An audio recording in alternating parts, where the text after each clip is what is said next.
Welcome to Tampa Home Talk with your host, native Tampa real estate girl, Katrina Madewell, a full-time, passionate, out-of-the-box thinker, love for home ownership kind of realtor with over 21 years of combined mortgage and real estate experience. Tune in every week at this time for expert advice on everything you need to know about home ownership, finance, maintaining great credit, building wealth, and making your everyday life better, and how you can be financially successful today and tomorrow. Remember, love where you live or let Katrina fix it. Now, here's your host of Tampa Home Talk, Katrina Madewell. Good afternoon. Thank you so much for joining us here this Saturday and afternoon on Tampa Home Talk. I'm your host, Katrina Madewell. You're listening to us on the Real Estate Radio Network. Very proud to have our special guest in studio today. No stranger to Tampa Home Talk. He's been with us before on our past station that we came over from. But Chad Dudeck is our guest for the day with Geo-logical. And he's got 17 years in the industry. He comes from a background of just soil settlement issues and just has a whole scientific background behind when stuff starts to settle and what it means. And I know that if you were listening to our show recently, a couple weeks ago, we had guests on with regards to this whole topic. We're going to dive in a little bit deeper into some of the process today. If you missed the past show here on Tampa Home Talk, you definitely are going to want to check it out because our guest for the prior show talked all about the genetic makeup of Florida. So we had a geologist, structural engineer in studio, which is a little bit different than what Chad's going to bring to the table today. But he's a fantastic guest. He's a member of FAS3, and I'm going to have him elaborate on that and what it means. He serves on the board for almost 2 years, so he's got a lot of knowledge around this industry. Thanks so much for joining us today, Chad. Welcome to the show. Well, thank you very much. I'm glad to be here. So the board that you serve on, let's just share on that a little bit. FAS3 is obviously an acronym for what it stands for. What does that mean? Can you tell the person listening what that stands for? Certainly. It's Florida Association of Sinkhole Stabilization Specialists. And it's a group of engineers and contractors in the central Florida area that specialize in, obviously, the investigation and engineering and repair of sinkholes. And so how does that particular board and that particular organization play a part in Florida with people that have been affected or might be affected in the future by a sinkhole? Before FAS3 existed, you had all the engineers out there and the contractors doing their own thing. And not to say that they were doing wrong things, but they each kind of had their own way of doing things.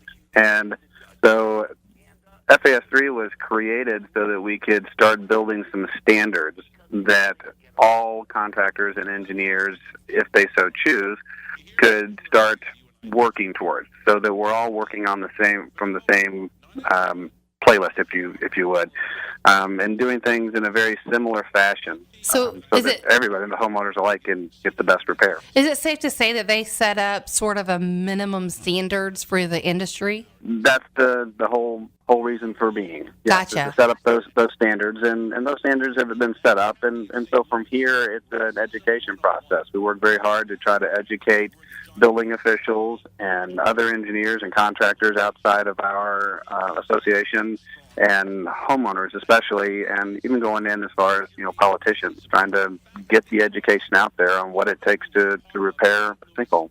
That piece right there is probably a very, very important part because, as we know, and anyone that's involved with politics in any sort of fashion at all, like, for example, this year I went to Tallahassee with a whole bunch of other realtors, which is different than a real estate agent, right? Kind of like your organization. If you are a member of the Florida and the National Association of Realtors, then you have to abide by a code of ethics or certain standards and practices that are required of you as a realtor, which is not the same as any other real estate agent. So it's an important piece that goes to it. And so one of the things we did was we lobbied in Tallahassee for Great American Realtor Days. And what we did was we met with key legislating officials that are decision makers basically around the process and things that affect homeowners, that affect home ownership, things that we are seeing on an everyday level just working in the industry. We have a very similar role. We definitely have a voice in Tallahassee as an association, and for the same reason, as we want to make sure that as our legislators are trying to write laws that better the coverages and allow the financial stability of insurance companies to exist, we want to make sure they're doing it from a point of education and not a point of hearsay from anybody and everybody. Right. And, we talked about this before the show. We were talking about how, unfortunately, some of the changes in recent years have made it really impossible for people to obtain sinkhole coverage in some areas. Yes. About 3 years ago, Senate Bill 408 was passed, and it's taken several years for it to fully be implemented and for the full effects to be felt by homeowners. And we're here now, so that it's in full force. And prior to Senate Bill 408, there was, unfortunately, I don't know if fraud is the right word because it certainly wasn't illegal, but there certainly was a lot of ill use, I would say. I would agree with that statement, Chad. Ill use is a very good choice of words for what you're about to explain. Yeah, political correctness at its best here. So there's a lot of people that were making a lot of money at the expense of the insurance companies due to the laws that were in place. And it was creating in a scenario where the insurance companies, including Citizens Insurance, just were not able to put together a fiscal model that was sustainable. So, unfortunately, when Senate Bill 408 went through, it feels like, from my perspective, that the pendulum may have swung a little bit too far. And so we're obviously working towards trying to bring that pendulum back to the middle at this point, to try to make sure that homeowners who need to have sinkhole coverages and need to have sinkhole repairs done and paid for by their policies have that ability to do so. I totally agree. And, this is where I wish that insurance companies would get creative, right? So you have your homeowner's policy in place, but, anytime, and I use this analogy with regards to cars. So anybody that's ever purchased a new car and has wrecked it or tried to trade it in or any of those type of scenarios, if you didn't purchase gap coverage, which basically protects you for the difference. Like as soon as you drive the car off the lot, right, it's worth less. And if you don't have gap insurance, then you're going to owe money even after the car is totaled. And so I think it would be so beneficial, at least until that legislative is passed, like you say, and the pendulum is not severely shifted towards one side or the other and it's more in the middle. I think a short-term solution might even be to just allow someone to purchase additional insurance that might cover at least a deductible or part of it while, you go through that process, which is not a quick one, right? It's not. Nothing when it comes to the legislative process is a quick process. It's very difficult because there's many different people and they all have their own wants and needs. And so trying to make everybody happy is difficult. The current legislation that's in place now, Senate Bill 408, it does require a 10% deductible for Citizens Insurance. And that's not 10% of the claim. That's 10% of the policy limit. So if a homeowner let's talk about that. If someone has a $200,000 dwelling coverage, what does that look like? If they have a $200,000 dwelling, they're basically their policy limits, then their deductible for the extra sinkhole insurance that can be purchased would be $20,000. So even if the repair itself was only $50,000, they would cover the first $20,000 of it through that 10% deductible. And there's just not that many homeowners out there that have $20,000 laying around, and that's keeping people from even wanting to purchase the coverage. Or if they do purchase the coverage, it makes it difficult for them to even file a claim and be able to work the claim process through. Definitely. And, the crazy part is it's just, when you think about it from that perspective, the out-of-pocket cost for the person listening is more than half of the cost of the repair, which doesn't sound very fair. No, it doesn't. I think the intent from the insurance company standpoint was to quell the number of claims being filed. I mean, that was the whole point of Senate Bill 408, was to quell the number of claims, and certainly a 10% deductible will do that. So So you're listening to Tampa Home Talk, and if you missed any part of today's show, you definitely want to go check it out in its entirety. You can catch us on Facebook, Twitter, and across the web at Tampa Home Talk, and also all of our guest information is on our website, tampahometalk.com. Our off-air number, 813-377-2775, and again, you can call us or text us at 813-377-2775. We have to take a really quick break, but when we come back in a minute, we're going to dive into some of those details of the construction process. We're going to also talk about the difference between grouting and underpinning and what that looks like and how to spot those things if you're out looking for a home right now. We'll be back in just a minute.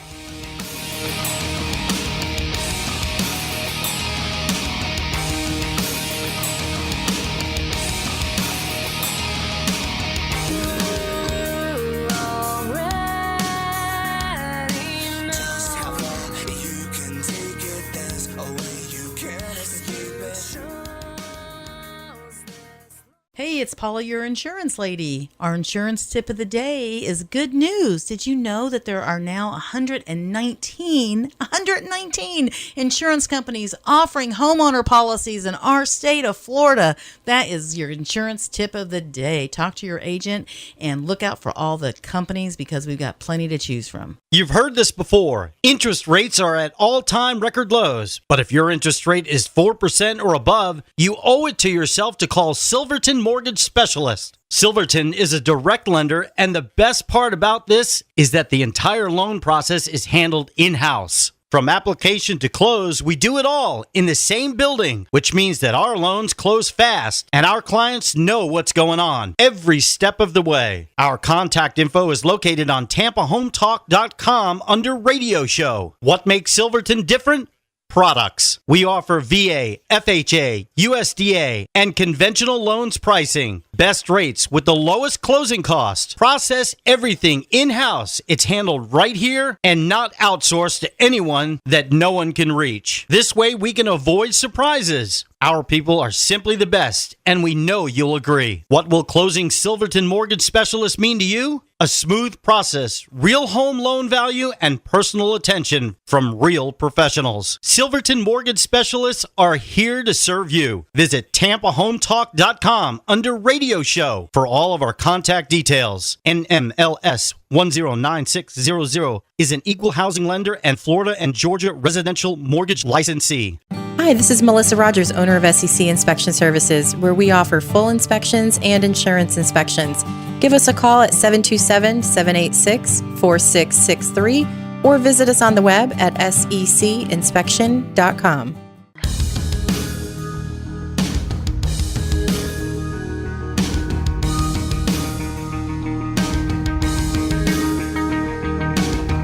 Welcome back. You're listening to Tampa Home Talk. This is your host, Katrina Madewell, on the Real Estate Radio Network. Thank you so much for rejoining the next part of our show. We have in studio today, in case you've missed it, Chad Dudeck with Geo-logical.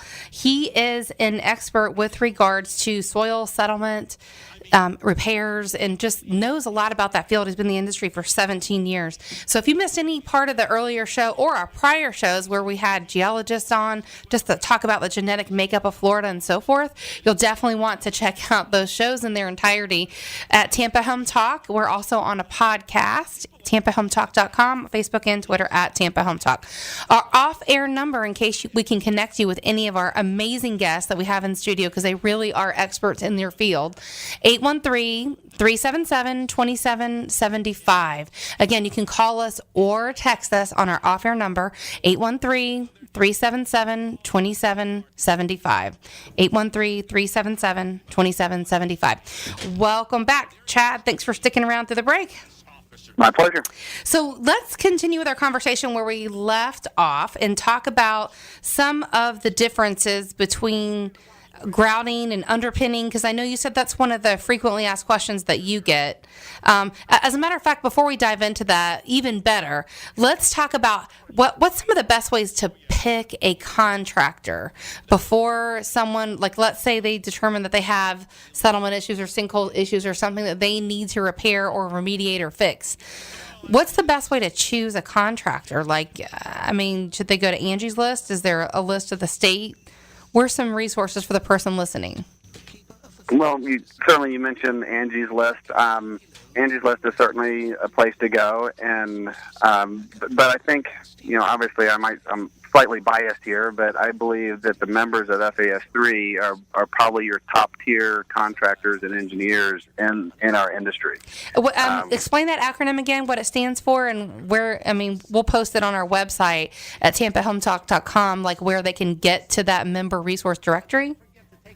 Okay, yeah, it's FAS3, which stands for Florida Association of Sinkhole Stabilization Specialists.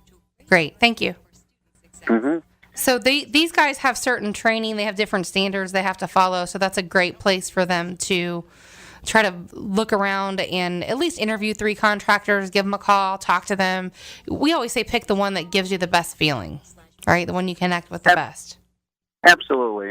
It's always has been said that you buy from people that you feel comfortable with, and that's very important. You want to make sure that the contractor certainly has their contractor license, make sure that they do have all their proper insurances in place, checking the Better Business Bureau for that contractor, making sure that they don't have a series of complaints that haven't been taken care of properly. These are all good places to go to. Also, you could even talk with the building department. Sometimes the building department might have something to say about some of the contractors that have difficulties versus don't have difficulties. Absolutely. You mentioned insurance. What's some of the things people should be looking for? Like what type of insurance and how much? Well, certainly general liability insurance is very valuable to a homeowner. And the reason for that is if a contractor does something, even if they don't do something wrong intentionally or just not paying attention to the job, but if something goes wrong on the job, then general liability insurance will be there for the homeowner to basically make claim against, to make sure that whatever went wrong through the contractor's actions gets repaired and paid for. So that's very important. The other part is workers' comp, making sure that the company has appropriate workers' comp. If the contractor does not have workers' comp insurance for all of its employees, and an employee that's not covered gets hurt on the job, that employee does have the possibility of suing the homeowner against their homeowner's insurance policy to basically get taken care of. That's a huge point. Excellent point. And, sometimes I think when people are worried about something that's a bigger issue at hand, they're not thinking about that type of stuff. So that's why we like to have guests like you on the show, just to kind of shed some light on that type of stuff and share on it, so that maybe you've heard this in the car as you're driving home on a Thursday or as you're heading home from the beach on a Saturday afternoon. And we're hoping that, we brought you some good information so that you know where to start should any of this stuff happen. And that's not just for the sinkhole industry. I would state that for a homeowner, for any time you're having a contractor of any type coming to your home.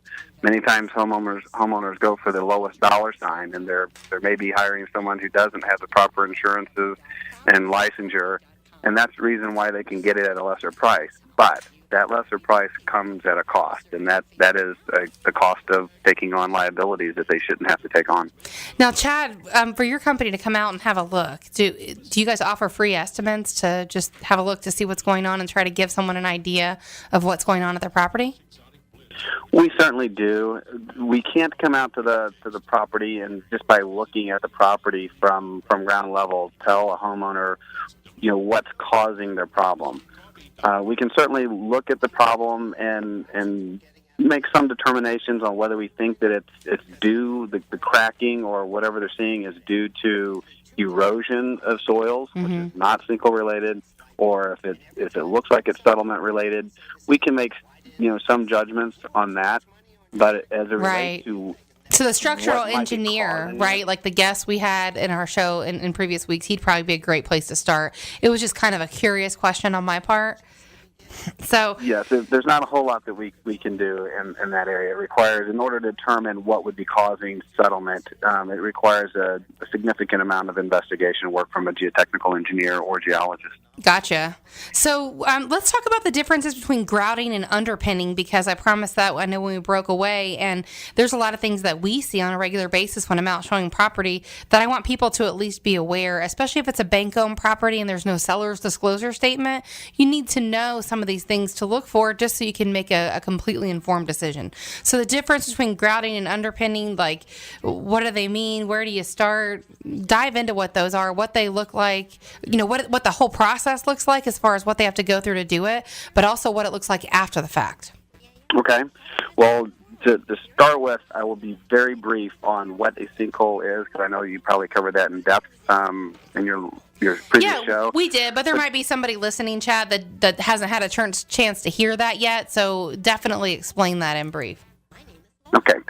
Basically, a sinkhole is the deterioration of our bedrock. Our bedrock is limestone formation, and one of the main ingredients in limestone is calcium. And unfortunately, here in Florida, our limestone is very broken up. It's not, in most areas, or a lot of areas of Central Florida, it's not a good, solid limestone. Lots of cracks, lots of fissures, and it's referred to as weathered limestone. And we also have a water table that is slightly acidic. And if people go back to high school a little bit here and they remember their science class, they'll know that acid and calcium do not work well together. So our slightly acidic water table in Florida basically dissolves the calcium out of the limestone, and that creates voids, and those voids are sinkhole activity. Those voids are what allow the soils above to settle and what allows the houses sitting on those soils to settle. So that's what we have to repair when we talk about repairing sinkholes. We have to go in and stop that activity and then counteract it and basically make it better. And the only thing that can do that is compaction grouting. So when we talk about repairing a sinkhole and sinkhole activity, we have to perform compaction grouting in order to do that. Explain what that is, though, in depth. Okay, compaction grouting is the process of drilling casing, which is pipe, and we typically in the industry use approximately 3-inch diameter pipe. We drill that down to the limestone level, which can be anywhere from, say, 30 feet to 130 feet in this area. And we do that every 10 feet all the way around the perimeter of the home. And then we go in with... and this is what most people refer to as concrete, right? When they say pumping concrete under your home? Yes. Once we get all this pipe drilled into the ground, now we're going to hook very large diesel-powered pumps up to it, and we're going to pump grout, which is very close to concrete. It just is not nearly as strong. It flows a lot easier and doesn't have as much aggregate in it. But you can basically think of it as concrete, and we pump that down through the casing, through these pipes, all the way down to the limestone level. And what we're trying to do is to literally cover the limestone underneath that home as much as possible with a layer of grout. And the purpose of that is to basically put a barrier between the acidic water table and the limestone itself, so that deterioration and dissolution of calcium within the limestone can no longer take place. And that arrests the sinkhole activity at that point. After we basically have reached pressure, we're monitoring the pressure as we pump. As we reach pressure, we start pulling the casing up out of the ground, and we continue pumping grout into the soil profile now. And what we're trying to do with that is to... Chad, help me understand that these are kind of like pylons almost that you're pumping under the ground, and obviously it's going to go wherever the voids are. Is that right? Right. Keep in mind that this is just like concrete, so it is, when it's wet, it is fluid, so it is flowing path of least resistance. So we're not building a very cylindrical column of grout. We're pumping it under pressure, and it is traveling and pushing the soils and going path of least resistance, which is the right thing to do because we want to re-densify all the soils under there. So we want the grout to flow and to compact in the areas where they are the softest. And it's a pretty interesting process, actually. If you want to, if you're a visual person or a visual learner and you want to kind of see what Chad is talking about, I would encourage you to check out our website, tampahometalk.com, because I'm going to post some links to Geological site. Chad has some information, some YouTube videos, and some visual diagrams to kind of go over some of the things that he's talking about. Yeah, that's always very helpful. I was in hopes that we would be able to send people there. And there's other places other than my website that can also supply great information on this and provide more visuals. And we're happy to, if you want to pass along that information, we can certainly put it on our website at tampahometalk.com so that people can get that information there and basically be able to further just understand what they're looking at. So you were talking about, so that's what you're explaining right now is the compaction grouting, or the, what people would call the concrete trucks, right? Driven past the house. That's correct. So we basically continue to pull that pipe up until we, at each interval, which is every couple feet, and we'll pull up 2 more feet, then we'll pump, and then we'll pull up 2 more feet, we'll pump, until we basically get to essentially back up to the surface. And we do that on every point, every 10 feet, all the way around the house, to basically get that layer of grout across the entirety of the limestone and to redensify the soils beneath the home.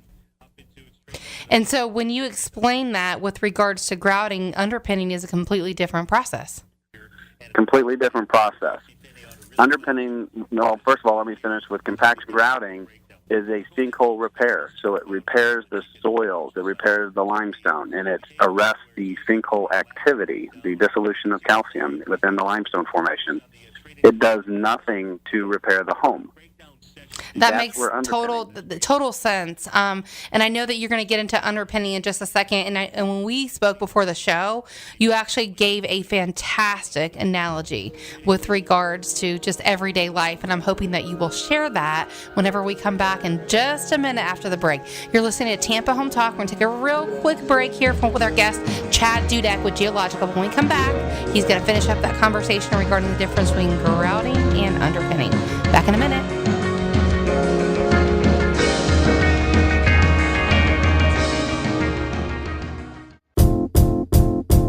Hi, this is Melissa Rogers, owner of SEC Inspection Services. We're so glad that you're listening today, that we're offering you a special deal. If you're purchasing a home, you can have $50 off your full home inspection. And if you're already a client of ours, we're offering 10% off of any other service that we offer. Just give us a call at 727-786-4663 or visit us on the web at secinspection.com. You've heard this before. Interest rates are at all-time record lows. But if your interest rate is 4% or above, you owe it to yourself to call Silverton Mortgage Specialist. Silverton is a direct lender, and the best part about this is that the entire loan process is handled in-house. From application to close, we do it all in the same building, which means that our loans close fast and our clients know what's going on every step of the way. Our contact info is located on tampahometalk.com under Radio Show. What makes Silverton different?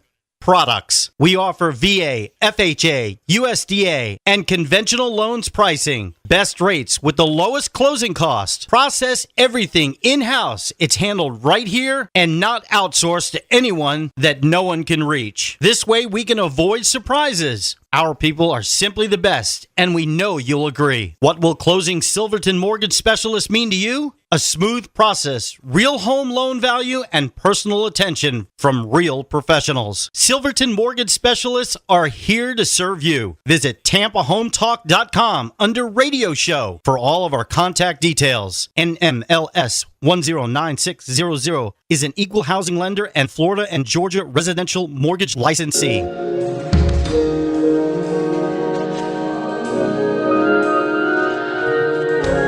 Welcome back. Thanks for chiming back in here to us today on Tampa Home Talk. Our studio guest today is Chad Dudeck with Geological. If you missed the earlier part of our show, you're definitely going to want to check the entire show out, and we'll post the link for that on our website at tampahometalk.com. You can also find us on Facebook, Twitter, and across the web at Tampa Home Talk.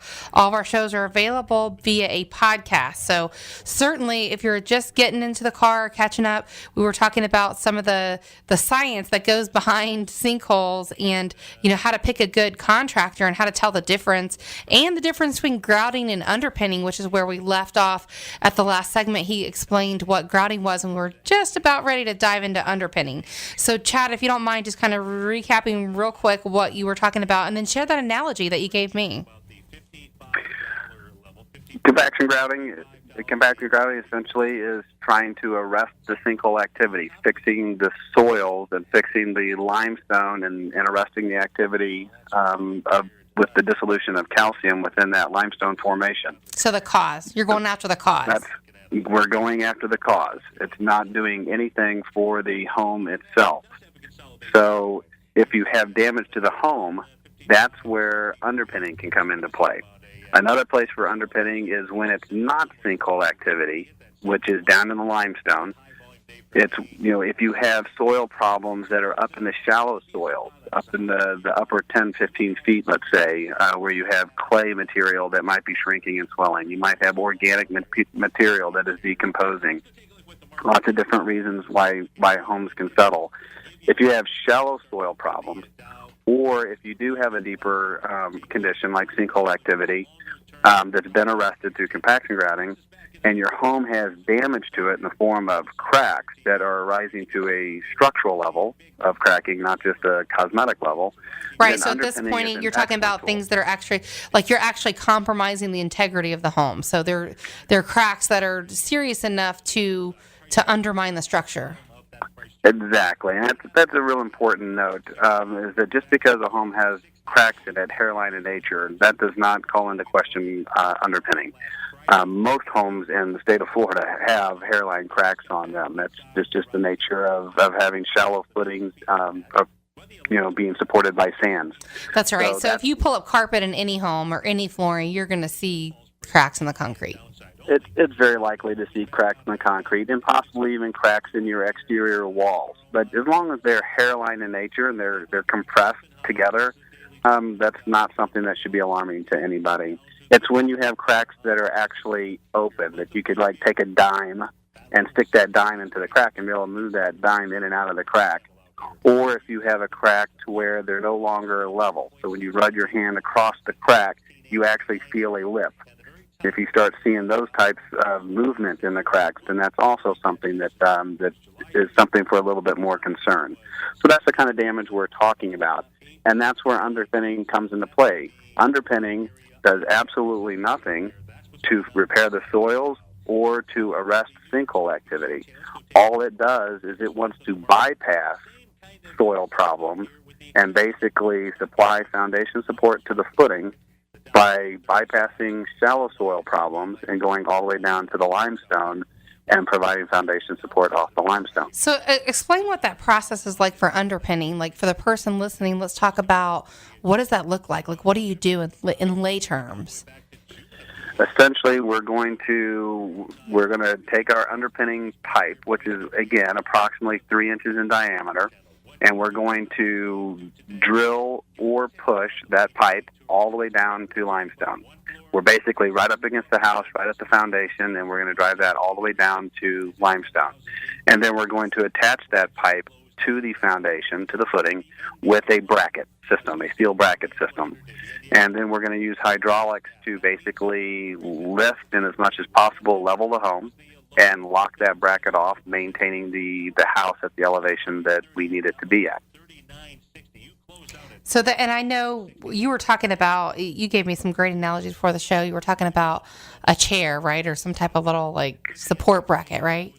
Right. For a visual, as much as I can provide, the bracket that I'm referring to basically looks like a chair, where the horizontal portion of the chair where basically you would sit, that goes up underneath the footing, and then the vertical leg of the bracket, like the back of a chair, goes up against the side of the footing, and of course we use that vertical leg as the bolting area where we bolt the bracket to the footing, attaching it to the footing.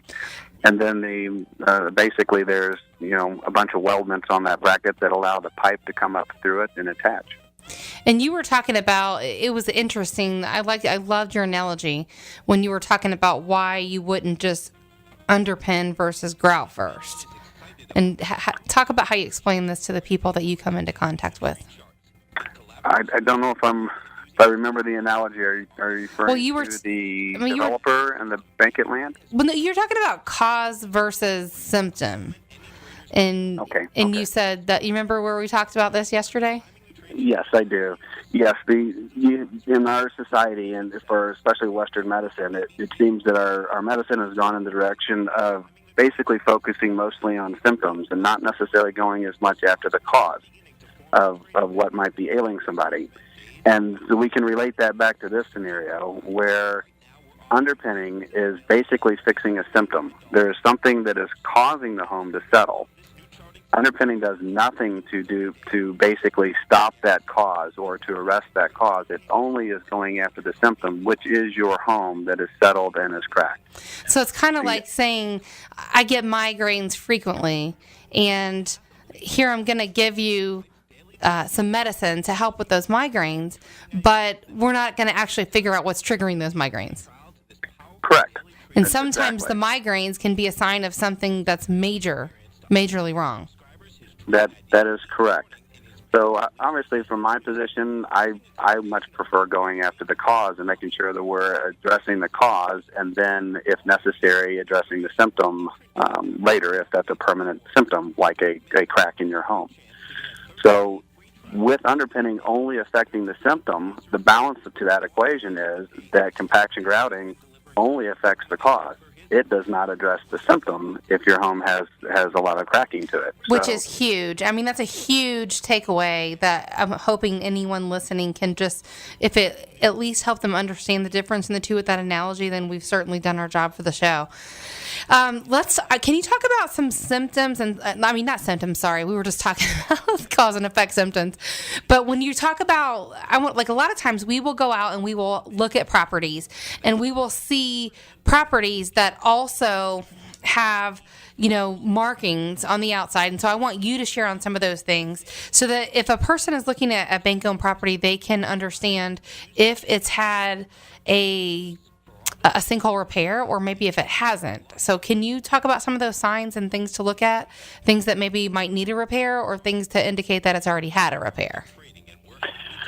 Well, certainly, as far as looking for symptoms, whether you own a home or you're wanting to sell a home, buy a home, anytime you see cracks in the exterior walls or cracks in porches, cracks in pool decks, driveways, things of that nature, those are things that you want to, at least take a stronger look at. And I go back to the using a dime in the crack and the unlevelness of cracks.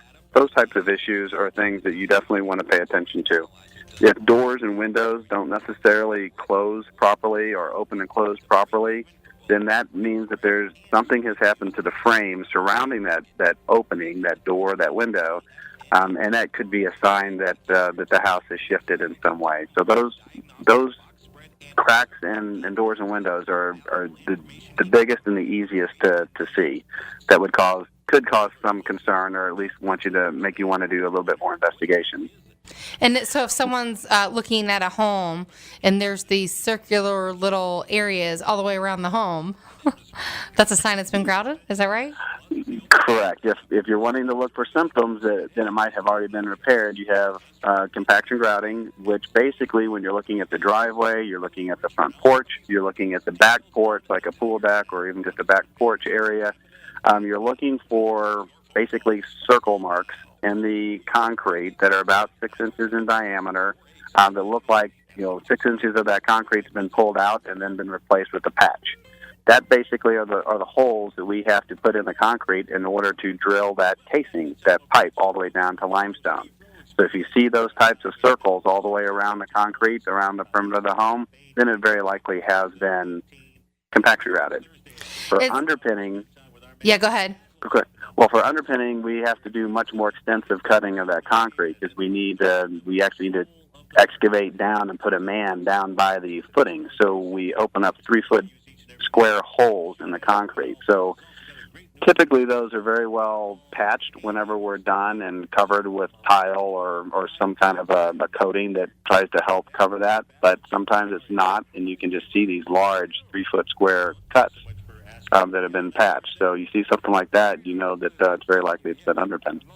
You know, how many, and you guys measure, when you talk about grouting, right, or the concrete trucks, as people like to refer them to, you guys measure that in cubic foot, is that right? Like how many cubic yards that you need? Correct, cubic yards. Yards, sorry. Each truck that you see running down the road with the big concrete barrels on them, those are typically 10-yard trucks. So there's 10 cubic yards on each one of those trucks. And an average-size home with an average sinkhole problem is likely going to take somewhere between 15 to 20 trucks. That's fairly typical. And how long is that process? Like, does that happen over a couple of days, or is that several days? Some projects last longer than others, and it's very much dependent on the nature of the soils and how well they accept the grout. But typically, you're going to pump about 3 to 4 trucks a day. So if it ends up being 16 trucks, it could be anywhere from 4, 5, 6 days, something like that. So help me understand, if we were to have, let's say 15, we'll use the middle number, right? We have 10, 15, 20 yards of concrete grout. What area could that fill? If we had 15 cubic yards, how much land mass does that fill? Like, does that fill a swimming pool? Oh, certainly. So more than a swimming pool? You have to look at it from a standpoint of 1 cubic yard of grout is 3 foot. It's a cube, 3 foot by 3 foot by 3 foot. So if you take 10 of those and put them together, that's one truck. So that now all of a sudden you're talking about 30 feet by 30 feet by 30 feet. So technically, it's enough to fill an entire house. Yes. Yes. I wanted I have to put pen to paper to give you exactly what it would be looking like. Yes, it's a lot. I'm trying to get the person listening, Chad, to get an idea of actually how much material that is, because I know it's not exactly a cheap process. And we have to take another quick break, but when we come back, stick around, because this is going to be the best segment of the show. We're going to talk about the cost of some of these repairs, and is a sinkhole home better than a non-sinkhole home? And if so, or if not, how much of a difference in cost and value does that home have? We're going to talk about those things when we come back in just a minute. Stick around.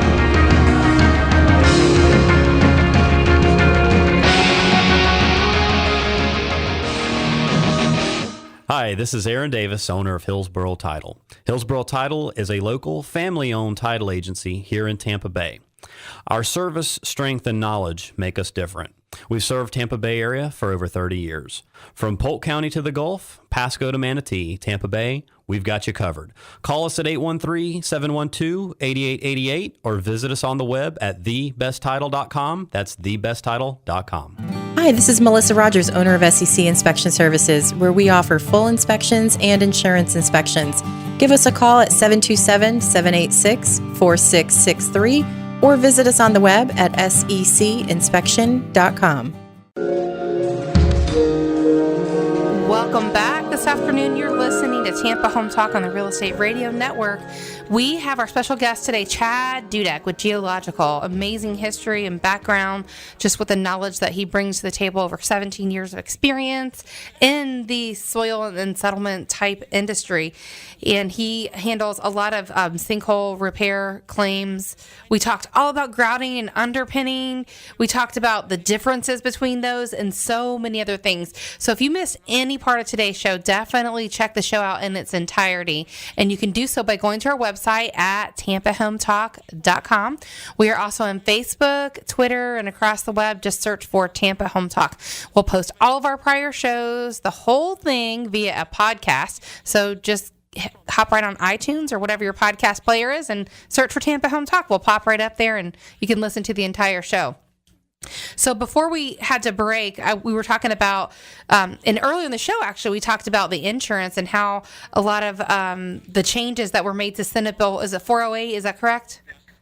Senate Bill 408. Yeah, how it's made a lot of changes to the insurance and the way things basically work. So if a consumer or someone listening, let's say they had their insurance company and they would not pay for it, or they had sinkhole exclusion, meaning it's not included on their policy, all they have is the catastrophic ground collapse, right? Which, feel free to dive into what classifies catastrophic ground collapse. But let's talk about what that cost would be to a homeowner if they had to pay it out of pocket, not only to grout but to underpin. And we were talking about how much concrete grout that stuff is, like how much, like as far as it could fill a whole house, how much. So Right. back up and just dive into those things. Like talk about the first part where I was saying the getting into the before the cost. Dive into what that looks like and what you go into next. Well, as far as the cost is concerned, it's always difficult to say because some homes will only take 50 yards of grout and other homes might take 250, 300, 350 yards of grout. So it's difficult to say that what it's going to be. But I can tell you that an average across the board for my company has been approximately $85,000 for the repair process. And that's just what the portion I do with Geological, which is the underground portion of the work. The engineer still has to be paid for, which could be another $10,000, $15,000, $20,000, and the cosmetic repairs to the home have to still be done by a contractor. And that's a general average, right, in that neighborhood? Yes, and that cosmetic, that could be anywhere from $10,000 to $50,000 itself. So that's kind of the nature of the averages, and they can go much higher than that, and they can go much lower, of course. I mean, just the test alone to determine what's underneath the house is expensive. That's correct. The engineering that has to be done, which includes ground-penetrating radar and deep drilling all the way down to the limestone with several different borings, that can cost as much as $10,000 to $12,000 all by itself. It's, and what I lost my train of thought at the beginning part of the show, but with the catastrophic ground collapse, it's crazy, but the county has to actually come in and declare your home inhabitable. I mean, you can't live in it. It's dangerous. That's correct. There's several things that have to happen in order for the catastrophic portion of the policy to come into effect. And one of the first things is you have to have a dropout. You have to have a visual depression in the ground that is affecting the structure. And not only that depression has to take place in a short amount of time. And I think typically it's not exactly defined what short amount of time means, but I think my interpretation of it is it has to happen in hours, not days or weeks or years. So depression in the ground that affects the home, and it has to happen fairly quickly. And then also the home has to be deemed uninhabitable. So basically the building official has to come out and put a note on the door saying that you can't stay in your home any longer. And there's a couple other criteria as well. So it makes it really difficult to get that portion of the policy to come into play. The crazy part is, too, listening to you just talk about it has to happen within hours. I mean, that's just nuts. If you go back and you listen to the show where we had the geologist in studio, he will tell you that most of the time it's a process that happens over time. Like, that's what he shared. It's not something that's typically going to happen within hours. I mean, there's always exceptions, right, where it will happen, but it would be rare. That's correct. There's two main types of sinkholes. There's subsidence sinkholes, and there are catastrophic dropout sinkholes. And, the dropouts are the ones that we're referring to as far as catastrophic coverages are concerned. And those, I don't know the percentages per se, but a lot of people just refer to those as the 1%ers. Gotcha. They just don't happen. Right. They just don't happen very, very often. It's mostly subsidence sinkholes, and those do take time. Yeah, they're the needle in the haystack, basically. Right. So just out of curiosity, since we were talking about cost, like if someone, and I'm sure obviously you can't, this is not a project you could undertake on your own. You have to go through all the proper motions and steps. But just if you had to get, 10 to 15 truckloads of this grout, what's the cost on something like that? Like just the materials alone, not to mention the labor for the people to drive the truck and pump in the ground. You're asking for my material costs? Yeah, like I'm curious to know, because I'm sure that makes up a huge part of that repair cost. Certainly. It's approximately $100 per cubic yard, so each truck is about $1,000. So we were talking about, you said it might be 33,000 just for a rough idea as far as cubic yards. 33. Do I have that right, or am I messing it up? No, well, like I said, it depends completely on the project at hand, on how many trucks we're going to have to bring in. But the material cost on a 150,000 on a 150 yard Concrete truck. on 150, yes, that would be about $15,000. That's what I was thinking. I mean, it has to be in the neighborhood of 15,000 on up, right? I mean, I'm sure there's cases where it could cost $20 or $30 or $50,000. Correct, and some people might say, well, $15,000 for the materials, but you're charging $60,000 for the project. There is a substantial amount of labor that is required to do these things, and that's only the grout material. We still have to drill the casing into the ground. We have to pull the casing out of the ground. We have to have heavy equipment to pump the grout. So there's lots of things that go into it. But yeah, the material costs are significant. Plus, you have to pay the people that are physically driving the stuff there and putting it in the ground. I mean, they have to be trained in that type of stuff. Absolutely. So just trying to, break down the process a little bit and talk about what goes into that, because I don't think people explain that stuff enough.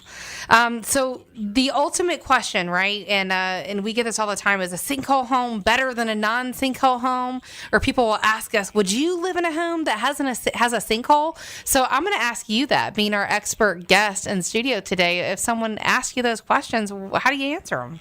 I would feel, depending on what engineer put forth the engineering, what contractor did the repair, and what basically the scenario was, then yes, I absolutely would live in a sinkhole home. I would have no problem whatsoever if I knew that a proper repair was put forth by the engineer and the contractor came in and did that repair to a level where the engineer signed off on it. Absolutely, I would live in it. And so, I mean, I know we'll see this, different times in different neighborhoods that are more sinkhole prone areas than others. You may see a home that's been fully repaired by a sinkhole and another one that hasn't been. And so talk about that, because I know you and I shared on this before the show. Yes, absolutely. A lot of people ask me that question. If there's two homes that are almost identical across the street from each other, one's been repaired by sinkhole conditions and one has not, which one would you buy? And my statement is the same limestone that is sitting underneath the home that had sinkhole conditions is also sitting underneath the home that has not displayed those conditions yet. It's the same limestone, and it's the same water table. So the same conditions exist under both homes that can allow sinkhole activity to take place. So I preface the question with that type of statement, and then people can make their own decisions on whether they would rather have one that's repaired or one that could be susceptible to the necessity for repair in the future. And with insurance coverage the way it is today, after Senate Bill 408, there's not a whole lot of opportunity to get insurance dollar signs to help pay for that. Excellent point. Excellent. And they're marking where there have been sinkholes and where there haven't been. They're starting to record these things in public records. So all of those type of things are going to play a part. And if the insurance company is even going to write a sinkhole inclusion on your policy. That's correct. The insurance companies have a right to inspect your home before they supply you with the extra subsidence sinkhole coverage. And they have gone a long way to basically make it difficult to get coverage. So if you have any cracks in the driveway, pool deck, sidewalks, if you even have a hairline crack in an exterior wall of your home, it's very likely that the insurance company is going to deny coverage for that extra subsidence sinkhole coverage. So it makes it difficult. Thank you so much. You have shared information and knowledge today with our listener that's really invaluable. I think you did an excellent job explaining the difference between grouting and underpinning and just what goes into the process and how expensive it actually is. Chad Dudeck with Geological, thanks so much for joining us today for Tampa Home Talk.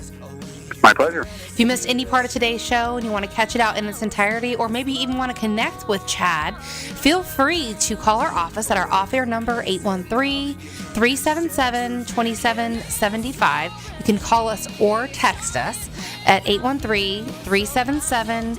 2775. Of course, we do the radio stuff for fun. Our main job is selling real estate. But if we can connect you with Chad or any of our other guests, call us again at 813-377-2775. Again, the whole show is available via a podcast, and we're on Facebook, Twitter, and across the web at Tampa Home Talk. Thanks so much. This week, we are out.